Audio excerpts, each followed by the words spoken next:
And how do I bring the idea to life? By letting it appear on the material plane. You really make the disciple, the teacher, or the king of the spirit think, feel, speak, and act. Thus you, your higher self, your eternal individuality, comes into the sublime state of a disciple, a teacher, or a king of the spirit. The result of this exercise is, according to your vibration, and that means in your true existence, you are a disciple, a teacher, or a king of the spirit.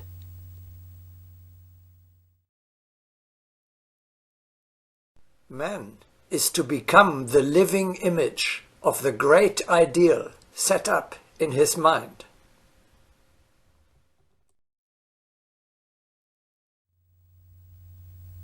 You move into the hologram of your heaven. You put yourself in thought into this virtual world. You visit the sanctuary regularly in spirit, in your imagination.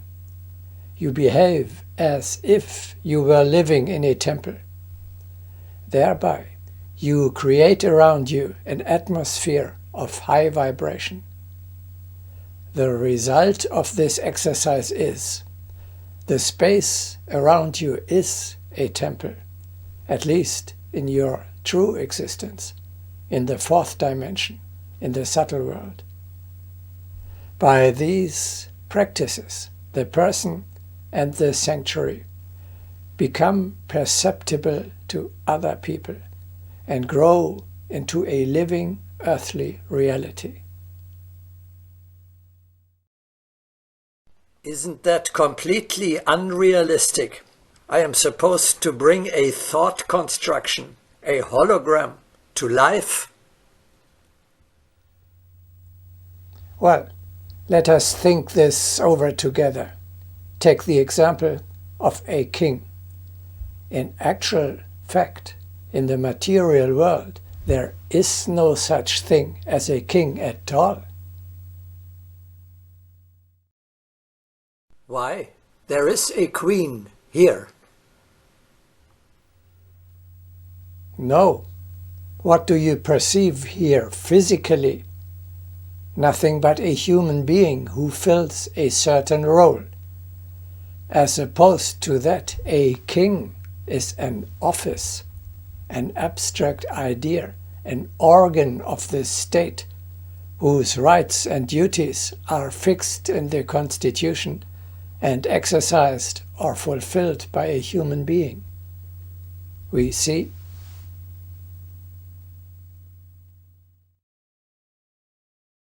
a king is not a material, but a subtle reality.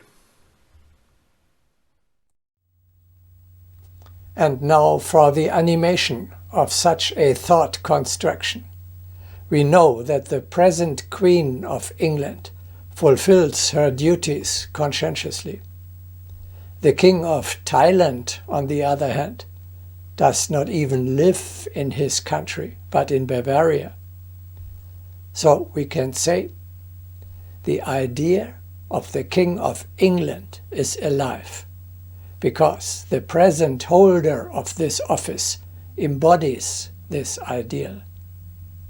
As opposed to that, the idea of the King of Thailand is dead, because the incumbent does not fulfill this role, does not fill it with life. The ideal remains abstractly in the minds of the subjects as a hope, but it is not currently realized on earth. Do you now understand how one can bring to life an ideal? In exactly the same way, you can realize your dream and embody a king of the spirit, a disciple of the brotherhood, a spiritual teacher, a spiritual healer or a spiritual warrior in the middle of everyday life. The same is true for animating the idea of your heaven, of your eternal home, of the ashram of your teacher. In actual fact, in the material world, there is no such thing as an ashram at all. Why? There is an ashram here. No.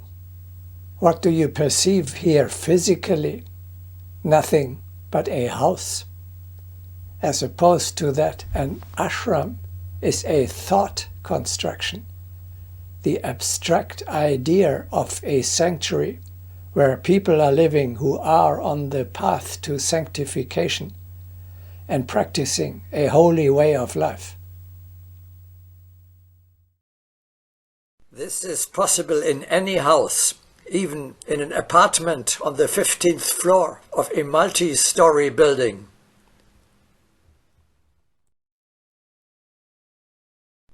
We see, an ashram is not a material, but a subtle reality. The ideal ashram is alive if people live together in a certain place like in a sanctuary. It is dead, even if outwardly there is a temple of stone with marble columns, but the people dwelling there behave unworthily. In this sense, you too can realize your dream and bring your ideal to life by building the hologram of your heaven in any place and living there as if you were in the ashram of your teacher. What trouble have people taken? They built monumental cathedrals, or like the Saint King Louis IX of France, the Sainte-Chapelle, as his own magnificent, almost heavenly meditation room. Today, this is no longer necessary. The subtle building which you erect in your imagination is perfectly sufficient and leads to the same result: elevation to a higher world. I know this sounds fantastic, but I can assure you from my own experience, practice this and you will see it works.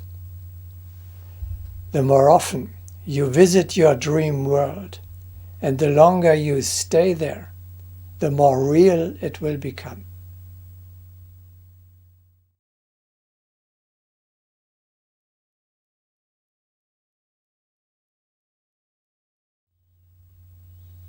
As a baby just coming from the spiritual world must learn again to live on the material plane, so your soul, incarnating physically, must learn again to live in the invisible world, in a sphere where there is no matter, time, and space in the earthly sense. You have to get used again to orientate yourself there with the help of your inner senses, your consciousness, to get in touch with the inhabitants there in a mental way, and to form this world with your thoughts. You can do that. Before birth, this was your daily practice.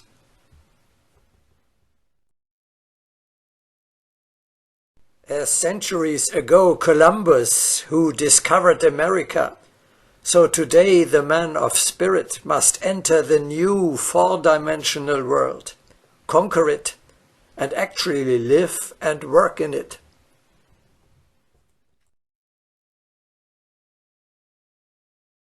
In prayer, we transport ourselves to the distant worlds, into the repositories of possibilities and knowledge, we sense that they are meant for us, and we approach them with daring.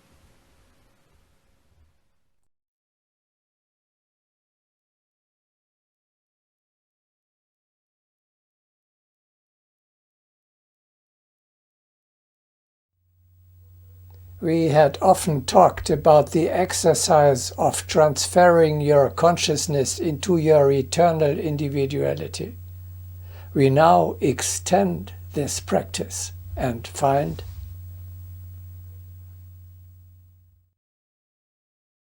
transferring the consciousness into the soul means living in the world of the soul.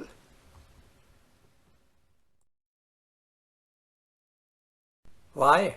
I don't understand. Well, when your consciousness rests in your higher self, you no longer look at the world with the 5 gross material senses, but with much higher and finer ones, namely with the spiritual ears and the spiritual eyes of your soul. With your inner senses, you perceive, you experience, you participate in a completely different world than the material one. Thus, a new world is created in your consciousness.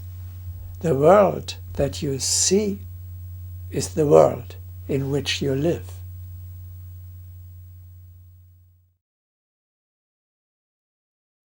A new conception of the actuality of invisible space is already a step toward reality.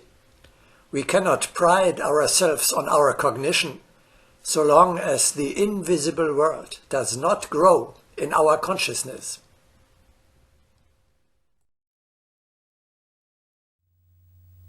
The life of the eternal individuality in the higher world is a state of the consciousness.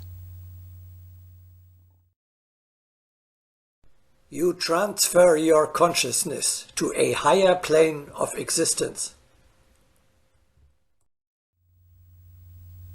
You are now existing as in sleep or after death, on the highest level, at the top of the pyramid of the worlds.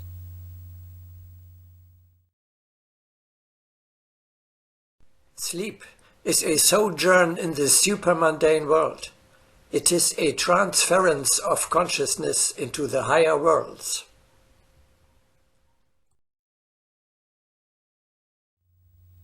Namely, into your heaven, into a sphere where peace, tranquility, and solemnity reign.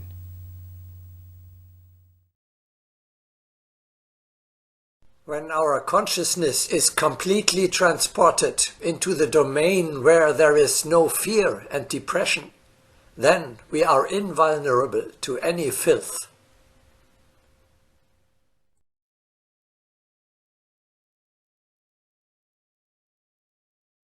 You maintain your consciousness in your true existence. In the 4th dimension, above the clouds, so to speak, in the invisible part of the overall world. As a disciple in the ashram of your teacher, or as a king of the spirit in a castle.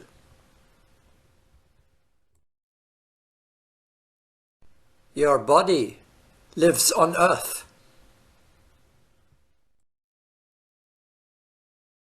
Your soul lives in its own world, high above the earthly trouble.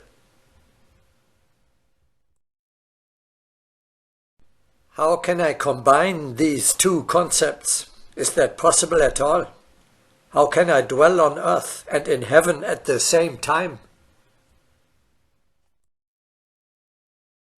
In order to realize the whole reality, your true existence, we have to lay, as it were, one picture over the other, while your body sits at the table and works at the typewriter. At the same time, your soul lives in its higher, subtle world.